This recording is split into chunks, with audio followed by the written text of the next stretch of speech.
le protocole de laboratoire. Oh là, on tombe dans quelque chose qui est plus facile pour perdre malheureusement des points. Donc c'est une partie plus difficile. Encore une fois, référez-vous à votre carton, tout est indiqué ici, là. Donc, le protocole de laboratoire est une énumération. Donc, il y a des numéros. Par contre, ce que je veux pas voir, c'est numéro 1, faire nanana, et tout de suite après, vous mettez un numéro 2. La deuxième étape doit être en dessous, même s'il reste de la place à votre droite de votre feuille. C'est vraiment des étapes, une en dessous de l'autre. C'est identique finalement à lorsque vous suivez une recette de cuisine dans un livre de recettes. Deuxièmement, c'est important d'utiliser des verbes soit à l'infinitif ou à l'impératif. On ne commence pas « je dois ». Donc ça, il ne faut jamais faire ça. Donc, c'est vraiment des verbes d'action qu'on veut voir ici. Donc, si je prends l'exemple, par exemple, d'une dissolution qu'on a fait en classe, puis que vous aurez en passant à faire durant l'examen de fin d'année. Donc, si je prends l'exemple de la dissolution, numéro 1, quelle était la première étape dans la dissolution? Le but, on voulait à un moment donné mesurer la masse du soluté. Donc, numéro 1, ça serait super important de marquer 1, ajuster ou calibrer la balance à 0.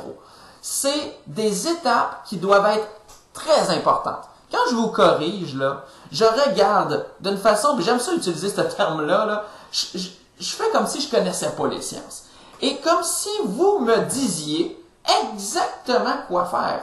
Donc, la question que je me pose lorsque je vous corrige à chaque fois, c'est est-ce que l'élève a oublié une étape qui m'occasionnerait une erreur majeure?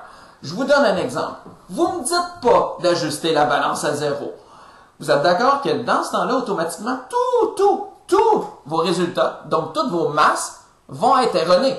Donc, c'est pas une petite erreur, là. On parle d'erreur majeure. Et une erreur majeure fait perdre 5%. Donc, une seule erreur majeure.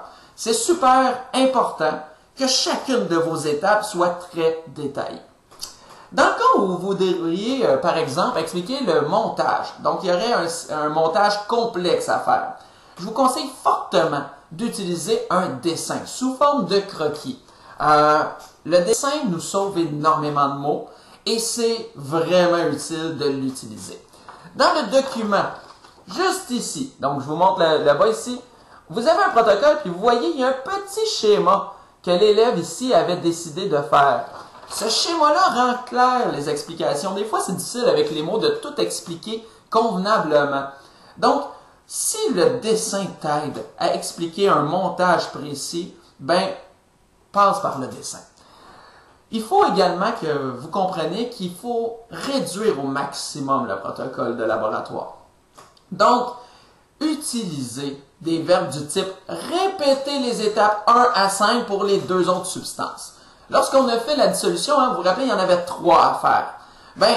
La première, vous me l'avez bien détaillée, mais ensuite, j'aurais pas voulu revoir les mêmes étapes se répéter avec des chiffres et des quantités différentes.